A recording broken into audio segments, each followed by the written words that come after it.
Hi, my beautiful loves.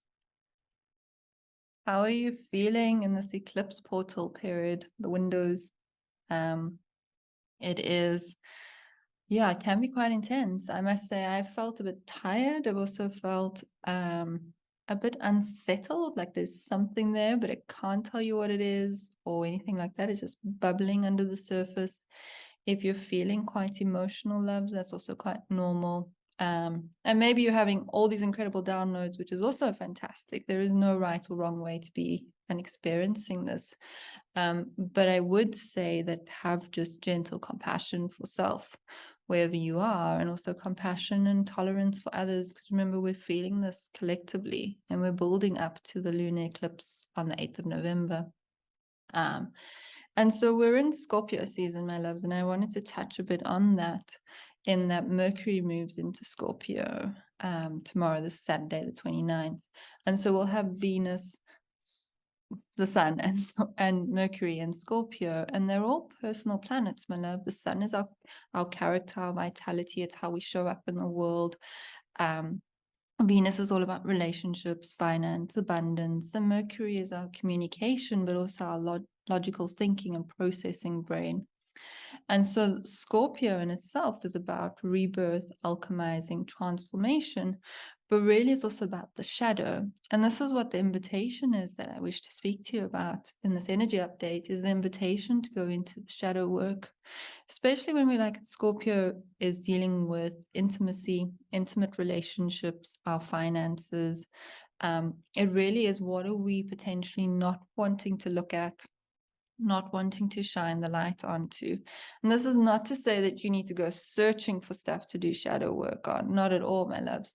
There are periods where there is stuff that's not ready to come up. So it's really being present with your body and what feels safe for coming up and processing and transmuting and trusting that it's all in divine timing. So really it's not about going and unsettling yourself and your nervous system at all. Like, please don't do that. But there will be things that you could potentially, journaling for me is a quite powerful one.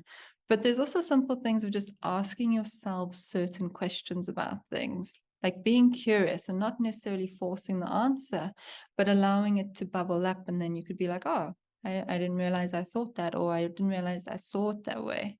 My mentor said another great thing of shadow work, which I hadn't thought, is often we have piles of paper or some sort of thing that we just don't want to sort. And shadow work can be actually approaching that and sorting it. Like, what are you not wanting to clear away? So it can be like really as tangible as that, my loves. And Scorpio is allowing and asking us to go into this. And this is really beautifully supported by the transit of Jupiter. So Jupiter's been in Aries, she's retrograde, and she's now today, the 28th, moving into Pisces. So she goes back into Pisces, carries on the retrograde for about another month, 23rd, 24th November.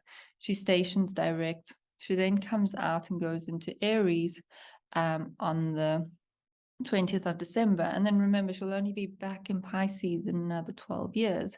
She's in the cycle. And so the opportunity here for us is Pisces is really that it's the subliminal space.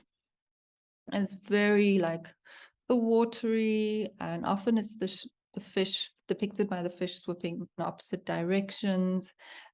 Definitely higher consciousness in that. But it can be, often this is where addictions and the lower vibration of this is this muckiness of it. But with Pisces coming into that space and we having the Scorpio thing, the invitation really is, what are you ready to let go of? What is holding you back? Where are you potentially self-sabotaging? And coming this energy now, because Jupiter's an expansive and retrograde means it's reviewing, is really sort of allowing that to come up and being like, well, these are old patterns that no longer serve me. These are old ways of doing things, and I'm not that identity anymore. I've shifted and evolved, or I don't wish to be this anymore because it's not in alignment with the dreams that I have. And so really allowing yourself to go into this space of discovery, of curiosity, and almost, I want to say, it's like allowing yourself to just clean and be like, well, what if I just shined here? And then being like, oh, actually, no, this isn't part of that. So I see this image of just allowing us to take this time to clear away what no longer serves, my loves, and doing it from a place of really, like I said, gentle compassion and curiosity, because there was a point where those potentially limiting beliefs did serve you or were entrenched from a place to keep you safe.